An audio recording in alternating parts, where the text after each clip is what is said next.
All right, let's get right into it. Today, we're basically going to be detectives. We're on a mission to uncover this silent killer that's sabotaging all kinds of projects. It's this thing that can absolutely wreck even the most perfect plans. But today, we're going to figure out how to spot it and how to stop it. I mean, seriously, think about it. You've been there, right? The project has everything going for it on paper. You've got the money, you've got this all-star team, the plan is solid, and yet, somewhere along the line, it just dies. It fizzles out. It's like a mystery novel, you know? The scene looks perfect, but something is just deeply, deeply wrong. So, if it's not the usual stuff, then who, or maybe what, is the culprit here? That's exactly what we're here to figure out. We're going to go investigate this invisible force that just loves to derail our work. Now, whenever a project goes south, we all know the drill. We round up these guys, right? Not enough money, not enough time, the wrong people on the team, or, my favorite, the dreaded scope creep. These are the obvious problems. They're the ones we're trained to look for. But in this particular mystery, they're all just red herrings. The real killer is way more sneaky. So to find our real culprit, we gotta stop looking at the obvious stuff. It's time to become better detectives. We need to start decoding the symptoms. You know, those little weird behaviors that are actually clues pointing to a much bigger problem. And these are the clues I'm talking about. You've seen all of this before. Meetings where you could hear a pin drop because no one says a word. Team members who are just physically there, but their brain is on another planet. Or that knee-jerk resistance to literally any new idea.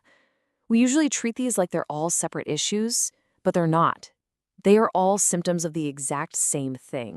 Okay, so in any good detective story, once you've got the clues, you gotta figure out the motive. Why is this stuff happening? And the answer, well, it lies in something that every single one of us has, but we almost never think about managing it: our mental energy.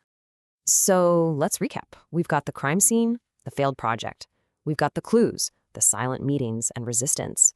We even have the motive, this thing called mental energy. It is time for the big reveal. What is this invisible knife that's just gutting our projects? This, right here, it's a mental energy crisis. It's a simple but really profound idea.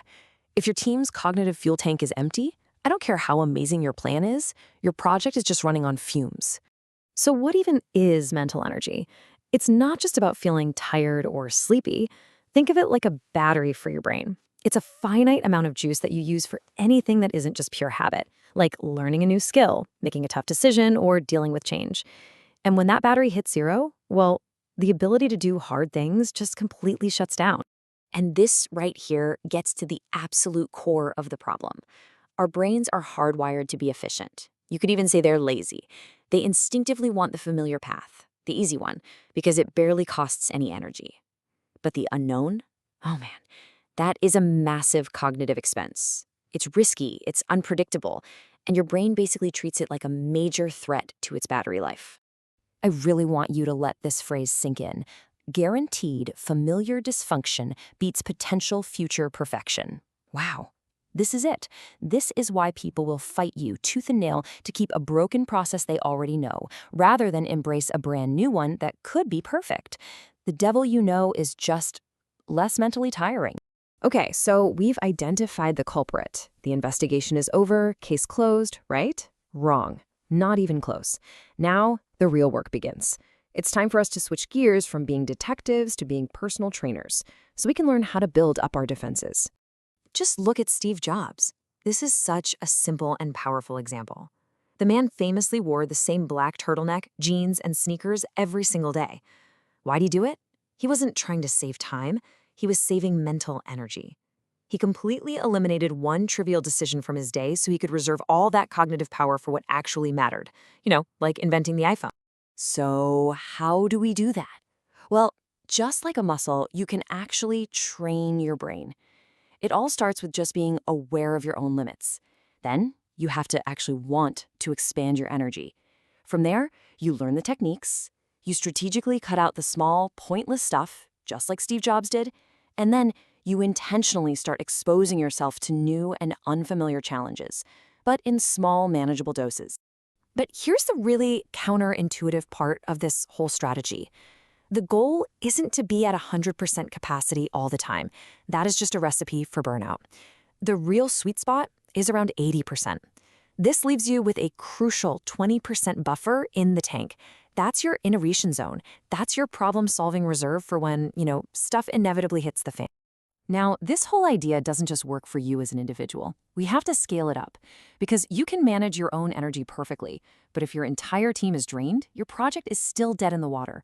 This is where a leader's real job comes in. You have to be the chief energy officer. So how do you protect your team? You can't do their mental workout for them, but what you can do is create these islands of predictability. Think about it. In a chaotic sea of constant change and uncertainty, you give them solid ground to stand on, routines and structures that don't take up a lot of brain power, which frees up their energy for the project's real challenges. And what do those islands look like in the real world?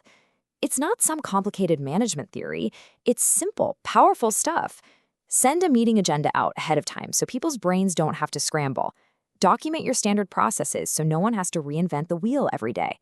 Be really, really clear about what isn't going to change. And when you do have to introduce a change, do it in small, digestible, baby steps. Ultimately, it all comes down to this. Mental energy is the most important but least managed resource on any project. It's almost invisible, and that is what makes it so dangerous. But here's the thing. Now you can see it. You know what the symptoms look like, and you have the strategies to fight back. So the only question left is, what are you going to do about it?